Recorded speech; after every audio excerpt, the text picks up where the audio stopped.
Здравствуйте! В эфире обзор чрезвычайных происшествий. В студии Юрий Осипов. Госавтоинспекция города Якутска в связи с осложнением метеорологических условий, ограниченной видимостью из-за тумана, призывает всех участников дорожного движения к строгому соблюдению правил дорожного движения. Водителям следует выбирать безопасную скорость, при этом обязательно учитывать видимость и состояние дорожного покрытия. Воздержаться от рискованных маневров, связанных с выездом на встречную полосу движения.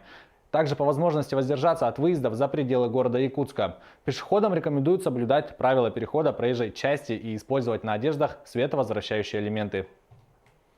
Ранее судимый мужчина проник в частную школу в Якутске и украл женские унты. Материальный ущерб составил 18 тысяч рублей. Полицейские нашли подозреваемого. Им оказался 40-летний ранее судимый за кражу уроженец Амурской области. Выяснилось, что мужчина целенаправленно проник в школу в поисках материальных ценностей. Увидев в коридоре женские унты, злоумышленник воспользовался тем, что поблизости никого нет, и похитил их. Похищенное он реализовал за 3000 рублей. Возбуждено уголовное дело. Вору грозит лишение свободы сроком до 5 лет.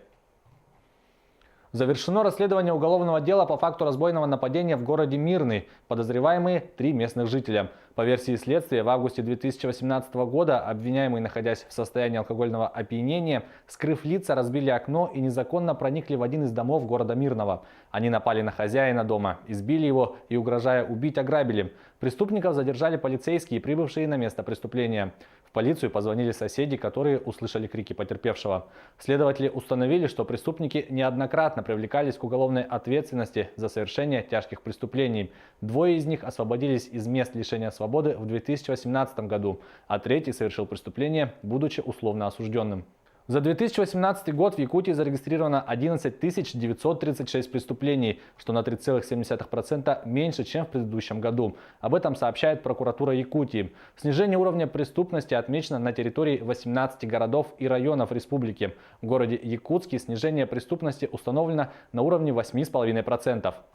В Марокко состоялся пеший поход в память о 2 туристках из Скандинавии, убитых в Атласских горах в конце прошлого года. Подробности в репортаже наших коллег.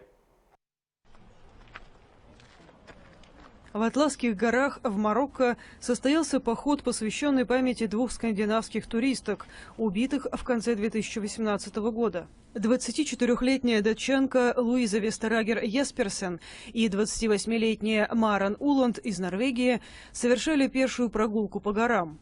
Их нашли мертвыми 17 декабря в окрестностях деревни Имлиль. Оттуда начинаются популярные туристические тропы, включая путь на высочайшую точку Атласа – гору Тугбаль. У женщин было перерезано горло.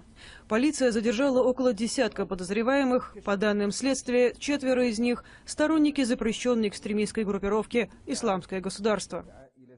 Участники перехода надели футболки с портретами погибших. В конечной точке маршрута, на вершине горы, они повесили баннер с надписью «Луиза и Маран. Поход солидарности» и возложили цветы. Поход организовала местная туристическая ассоциация. По словам ее представителя, жители опасаются, что трагедия серьезно ударит по региону. Он во многом зависит от приезжих. По данным властей страны, туризм приносит почти 11% ВВП. Это трагедия и потрясение для всех, кто здесь живет, и для властей тоже. Мы не ожидали ничего подобного, потому что такого никогда не случалось в нашей стране. Все расстроены, особенно те, кто связан с туризмом. И по-человечески мы не хотим, чтобы подобное происходило.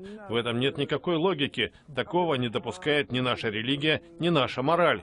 Мы не понимаем, как это случилось. Настоящий шок. Марокко относительно редко подвергается атакам боевиков. Последний серьезный инцидент произошел здесь в 2011 году, когда 17 человек погибли при взрыве в одном из ресторанов Марракеша. В 2 главных городах Зимбабве начались акции протеста после того, как правительство более чем вдвое подняло цены на моторное топливо. Многие водители и пассажиры оказались не в состоянии добраться до места назначения.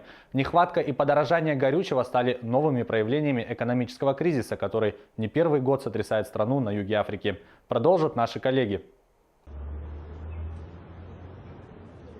Цены на горючее в Зимбабве выросли на 150%. Бензин в пересчете стоит теперь $3.31 или почти 222 рубля. Дизельное топливо $3.11, то есть примерно 208 рублей. В субботнем обращении к соотечественникам президент Эмерсон Мнангагва объяснил необходимость этой меры ростом потребления и нелегальной торговлей. Резкое подорожание горючего стало шоком для многих граждан страны. Автомобильное сообщение оказалось на грани паралича. Для водителя такси Джералда Кхумало это равносильно потере работы. Понять не могу, что происходит в стране. Цена на топливо ни с того ни с сего подскочила до $3 за литр. Не знаешь, сколько просить с пассажиров. Экономическая политика правительства возмущает жителя Хараре Чарльза Мариво. Хорошо, им нужны американские доллары, которых у них нет. Но ведь мы экспортируем алмазы, золото, платину, литий. Куда деваются деньги? У властей должны быть средства на покупку топлива. В столице Зимбабве вспыхнули беспорядки, вызванные бензиновым кризисом. Их участники строили баррикады и жгли покрышки. Президент Мнангагва тем временем отправился в длительное зарубежное турне с заездами в Россию, несколько постсоветских стран и Швейцарию. В Москве он, в частности, посетил офис единой сбытовой организации, входящей в алмазный холдинг «Алроса».